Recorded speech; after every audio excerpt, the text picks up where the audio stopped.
Like, the Rookie of the Year race is such a weird one. Like, if you guys agree with this take, again, subscribe. Subscribe. Be greatly appreciated. If we can hit 30.5k by the end of the stream, it'd be insane. Again, sorry for people on the stream me saying that. Obviously, call to action during video. But I do really want to discuss this right here. Just the Rookie of the Year race. Because Angel Reese had a great game in her own right. Like, she had a really good game in her own right. She had 17 and 19. Like, that's a great game in her own right. She set the all-time rebounding record today. She literally set the all-time rebounding record. But, like, she was still not as good a rookie. Like, people don't realize how impressive it is what Angel Reese is doing. She's just not even close to Caitlin Clark. Like, Caitlin Clark had 28 and 12 today. And is setting up her teammate for having her literal best year of her career. In everything. This is going to be the best year of Kelsey Mitchell's career in everything. And if Kelsey Mitchell started off the year like this, if they had this chemistry from game one, like, Kelsey Mitchell could average 23 a game next year. Like, that's not a crazy statement to make that Kelsey Mitchell and Caitlin Clark could both be top 5 scorers. Thank you for the $5. Made a great point. Why would she leave playing in front of sold out arenas? Yeah, I don't know why she would leave. But, like, the way Caitlin Clark has been playing is she has been the MVP since the Olympic break. And that includes Fee Collier. And if you're going to be like, oh no, Fee beat Caitlin Clark. Man, Fee Collier lost to these by 20. Fee Collier, like, this, they have the same record out of the Olympic break. They have the same record out of the Olympic break. Caitlin Clark's just been better. She's just been better. And the fact is that the second best player after the Olympic break has been Kelsey Mitchell. And a big reason why Kelsey Mitchell's so good is Caitlin Clark. Like, we saw what Sydney Fulter and how do I keep such high energy levels? I was DBG. I'm a little bit crazy. For people that don't realize, like, I'm not fully sane. Especially once I turn the camera on. But basically, we have Kelsey Mitchell, Caitlin Clark, who are that good. Imagine a Sydney Fulter or Kate Martin, the way they played. The way those two played. Imagine them, but 100 times better basketball players. Imagine if you had the second or the third leading scorer all time in college basketball, maybe second leading scorer all time in college basketball, in Kelsey Mitchell. She's one of those two, playing the Kate Martin role. Oh my God, we just hit 30.5k. Thank you guys so much. Thank you guys so much. But, like, playing the Kate Martin role. And then Tammy Fagbenle is, like, obviously is running. You've got Aaliyah Boston, the way she's playing. You've got Tammy Fagbenle. I know she's missing layups, but with the energy of a Hannah Stulke. You've got Lexi Hull, a better Gabby. Forgot her surname. But yeah, like, I feel bad for Angel Reese. Because Angel Reese ended up... It's funny. It's actually really funny at the start of the year. Everyone was like, Caitlin Clark is in the worst situation possible. And Angel Reese is in the best situation possible. That's what everyone thought at the start of the year. Gabby Marshall, yeah. But it's actually the opposite. It's the complete opposite. Angel Reese is in the worst situation possible. She's playing for a coach that is enabling her, that has trust in her, but she's playing for a coach that is allowing the one huge problem with Angel Reese's game is that by the way, this does not include today. I had an eye on the game. She was going to win this game. She was going to win this game. But there are a lot of games, like if you look at Angel Reese's field goal percentage, it doubles when they're up or down, when they're down by more than 10 points. When they're getting blown out, her field goal percentage doubles. But it's like a coach who's enabling the bad parts of Reese's game while not actually utilizing the good parts in a way that really, like, should be used. And then you have got Indiana. I still don't rate Christy Sides a coach. But do you want to know why I rate one thing I rate about Christy Sides? Like, I actually have to give credit to Christy Sides for this. Yes, she's not the best coach. She isn't. But you know what she did at that Olympic break? You can tell she's not a good in-game coach. She pulled her best players together and said, how do we need to play? She pulled her best players together and goes, we want to win. How do we need to play? And that is the way.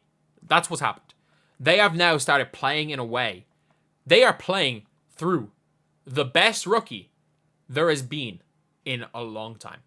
Like, when we're talking about the best rookies ever, for everybody saying Candace Parker is the best rookie because she was the MVP. Candace Parker would not have been the MVP if there was a player averaging 28 and whatever 13. I don't know if Caitlin Clark has been better than Candace Parker as a rookie. I don't know. Like, for me, there are 3 players in that best rookie conversation. 3. The best 3 rookies of all time. Candace Parker because she was MVP. You probably have to put Candace Parker at number 1 because she won MVP.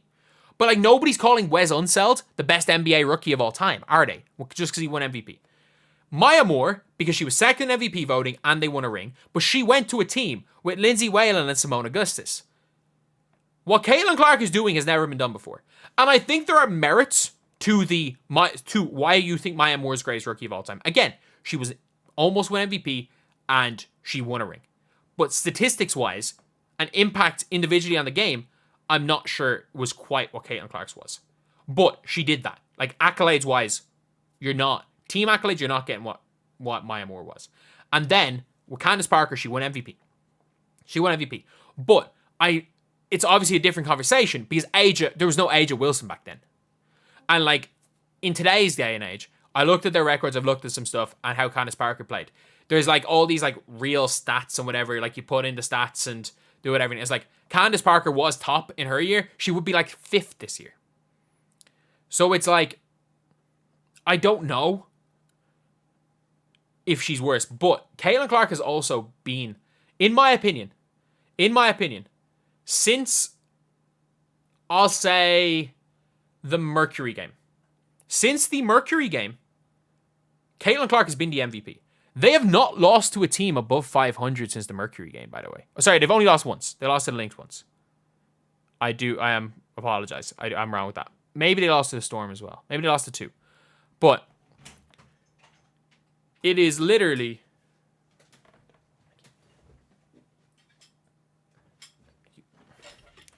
Got some food. But like, this team is so good. And especially with the improvement they've made from other years. Like, this is a team who won 13 games last year. They've won 17. They've won 4 more games with 7 more to go. Like, oh, sorry, is there? Yeah. 7 more to go. So, like, they could win 5-6 more games than last year, which in the NBA is like winning 8 more games. And this is a historically incompetent franchise who started 1-9, or started 2-9. Like, obviously, she can't win the MVP because she had that bad start. And the 2-9 start matters. Like, it really matters. But I have to say, if we're talking about who the best player in the WNBA is, right now, for me, I'm putting Caitlin Clark above A'ja Wilson. You might call me crazy. You might call me crazy for that. I am putting Caitlin Clark above A'ja Wilson for who the best player in the WNBA is. I think that she is the best offensive player. A'ja Wilson has a defensive player. I think right now she's better. Because I think if you replaced A'ja Wilson with Caitlin Clark, this Fever team wouldn't be as good. But, I need a caveat. If you replaced Caitlin Clark with A'ja Wilson, the Aces wouldn't be as good either. A'ja Wilson is the MVP. She's having the best season. Especially I've seen Fee have a few quiet games, and A'ja has just been gone nuclear since that garbage Chicago Sky game she had. I am going out on a limb. I've watched every Aces game. A'ja is a better scorer. And by the way, if you put A'ja Wilson and Caitlin Clark on the same team, they might never lose a game. Like, if you somehow swapped A'ja Wilson and Aaliyah Boston, let's say 2026 happens. Let's say 2026 happens and basically everyone's a free agent. And A'ja Wilson just says, you know what? I want to just win 5 rings in a row. I want to go play with Caitlin Clark. They mightn't lose a game. They mightn't lose a game. But just for every single thing that Caitlin Clark brings, and it's not even about Caitlin Clark as an individual, it is the style of play that Caitlin Clark allows your team to play. It's the style of play. And that is the one thing I never understood why there was ever a Rookie of the Year conversation. Once Caitlin Clark hit her stride. Yes, it was a conversation early in the year. I get it. Angel Reese was hooping. And Angel Reese, by the way, is not really slowing down. I thought this was her best game post-Olympic break. She hasn't been brilliant post-Olympic break, but like she's not slowing down too much. But like, it's just like no one has ever averaged 20 and 10 for a month in the WNBA. She's had more 10 assist games than every rookie in the history of the WNBA combined. No one has ever had 30 and 12, and she had it in the last game. Nobody in their career has ever had. There's some weird stat where it's like, I think it was like 20 and 13 assists or something, and no one in the WNBA history for their career has ever had more than 2, and Caitlin Clark had 3 in 8 days. Like, look, the 2 and 9 start cancels her from MVP. The fact that this was a Rookie of the Year debate for a while has to give credit to Angel Reese. This is not normal, by the way. This is not normal. She broke the all-time rebounding record. This is not normal. And you have to give credit where credit's due. This is not normal. She is incredible at what she does. She's very flawed, but we're looking at... And, again, AJ Wilson put up 40 and 12. Yeah. Caitlin Clark put up 30 and 12 assists. Like, you're acting like those are two... People are acting in the chat like 40 and 12 boards is a drastically better stat line than 28 and 12 assists. Like, it's not a drastically better. Sorry, 41 and 17. Like, AJ Wilson might have been better today. But again, her last 2 games, she has had 31 and 12 assists and 28 and 12 assists. Like, this has never happened in the history of the WNBA. Like, this is she's putting up Luka Doncic numbers. She's putting up freaking LeBron James numbers in the WNBA. Wild. Absolutely wild. But anyway, yeah, that's it.